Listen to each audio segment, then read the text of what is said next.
Before the VAP law was enacted in Bauchi State, trials of sexual and gender-based violence cases were not adequately prosecuted because only a few of them were provided for under the Penal Code. But with the passage of the Violence Against Persons Prohibition Law, that is the VAP law in Bauchi State, with support from IPAS Nigeria in 2022, we've had several cases of different types of sexual and gender-based violence cases being tried by the courts. The approach to trial is more survivor-centric. That is survivor-centered. The interest of the survivor is more at the center of from investigation to trial and even the judgment. Now there's great difference. Since the passage of the VAP law in Bauchi State, many more reportage of sexual and gender-based violence are being made. That is, survivors are reporting more about their experiences, and we've had more cases going on trial. I found the training on VAP law useful to my community. We learned that honestly, using the VAP law or the VAP law itself, it has brought about protections or the way forward, how we are going to be useful to our own people and to the community in general. The VAP law has brought protections against the gender violence in the society or in the communities. First and foremost, we establish a women groups. Maybe within the communities, we found women groups, and then that we are assigning them maybe to enlighten the women on how to, at least not to hide anything that happens against women in terms of violence or in terms of raping and what have you. They should expose it so that the government will know how to take care of it and how we are going to maybe curtail the happenings of it in future. Sannan na fahimci cin zarafin da ake wa 'ya'ya mata bayan an ci musu mutunci, an ci zarafinsu, daga baya kuma akan kyare su ko a kyamace su ko a rinka nuna musu wariki a cikin al'umma, wanda hakan ba shi da kyau. Na fahimci in ba a kyaran nasu, ba a kyamata tasu, za su samu dama na samun cuɗanya da sauran 'yan uwansu, wanda hakan zai saka karatunsu da lafiyarsu da kuma wayewarsu a cikin al'umma ba za ta ta'u ba. Mun faɗakar da al'ummarmu, kuma al'ummarmu dama suna kan wani abun, amma an zaburar da mu ne. An zaburar da mu a kayan mahimmancin hukunta duk mutumin da ya laifi, kyale shi ko jin kunyarsa yana kawowa kuma a ci gaba da yin laifin a gaba. Kuma wanda aka yi wa laifin a ganta a matsayin mai laifi ita ma ba daidai bane ba, a ganta, wato ita survivor kenan, a ganta a matsayin wanda aka zalunta kuma a nema mata hakkinta. Wani abu ne mai kyau. Mun kuma yi amfani da wannan damammakin kuma muna kallon amfaninsu. Yanzu wani abu idan ya faru, za mu je mu gun mai anguwa a kai masa rahoto. Idan an kai masa, shi kuma zai iya cewa akwai asibiti, za a yi ba a je asibiti don a nema wa yarinya lafiyar jikinta, da ko wani cuta da an sa mata a jikinta za a iya aje a nema mata lafiya.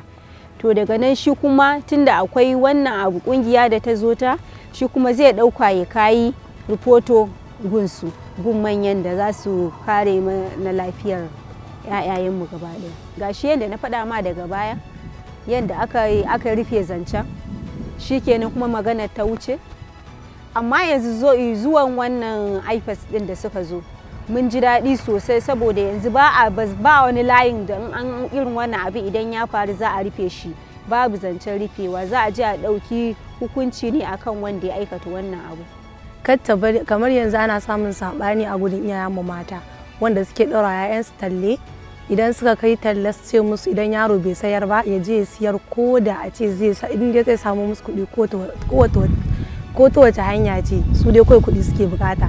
To shi ne ke jefa 'ya'ya mata irin mu, 'yan mata da yara kanana, da zaran an yi wa 'yarta fyaɗe ya kamata ta ɗauki abin ta kai shi zuwa gun hukuma domin a karɓa 'yarta haƙƙinta. Shine abin da ya dace a gun iyayenmu mata, shine adalci. kuma kaga ai ana cutar da yara. Sannan kuma 'yan mata da matan aure ana musu fyaɗe su ma ba a bar su ba, har kaga sun samu ciki, sun haifi yara ana tsangwamar yara ana kiransu shegu, kaga ai duk hakan ba shi da amfani.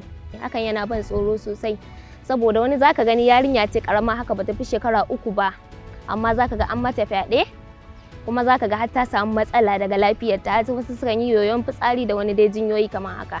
Zan kira police mana, zan sanar da su, ko kuma zan je wurin wani mai unguwa ko wani dai wanda yake faɗa a cikin al'umma, zan sanar da shi domin a ɗau hukunci mai tsauri akan wanda ya aikata. IFAS sun zo sun ba da number wanda irin wannan abu haka ya faru, fyaɗe ko wani dai makamancin haka ko wani violation ɗin mutum da aka yi, sun zo sun ba da number domin irin wani abin ya faru a kira su a sanar da su domin a hukunta wanda ya aikata laifin. Na ji daɗin zuwan IFAS saboda za a hukunta masu laifin nan, kuma abin ina tunanin zai ragu sosai a cikin al'umma. The biggest learning in the Bablo, before there were not Bablo, so we know how to channel the issues of the gender-based violence. And secondly, we know all where that is the perpetrators will be prosecuted. One of the discharge my duty is to make sure that those people that are vulnerable, you will try, work with them, understand them, try and find out their need. If they are in problem, you should try and channel their problem to the appropriate authority. This training with IPAS has helped me to explore a lot. First is that we don't know how to channel the problem first. So now we know how to channel the problem, and they taught us the appropriate authority. That appropriate authority would help us to discharge our duty effectively. To in ba a bayyana ba, wanda duk karfa masa asiri gobe ma yi zai sake.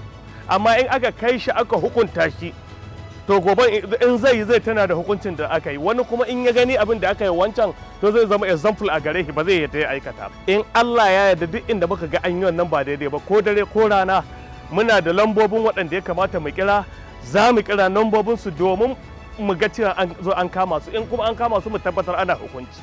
Dan in ba a yin hukunci za a kashe mana jiki. There is one of my best friends. Her father raped her, and her father tell her let her not tell anybody. She now tell me the story, and I now report her father to my father. And I said, and my father when I meet her father, he went to meet her father. He now run and leave the village after 2 years. Now come back, now ask for forgiveness. He now forgive him. And he do it again. He rape one small girl, she's 4 years old, and he rape her. He now run again, and now he don't know where he is. I learned not to be silent. If something happen, even person is not my sister, even she's my sister, even she's not my language, I need to report it immediately to elders and let them punish the person. Before, it was so rampant, reporting every now and then that maybe a husband beat a wife, or a child is maltreated at home, or they rape a girl. IPAS come to us and they train us. They give us training on verb law. Some of them, they used to keep quiet. If the thing happen, they doesn't voice out. But now they promise us that anything that happen, they will let it known to us. IPAS taught us that when a girl is raped, they should not bath her. They should take her straight to the hospital so that they will do their own examination before they will call the police officer to come and intervene in the situation. Before, people doesn't know anything about it, but now they know.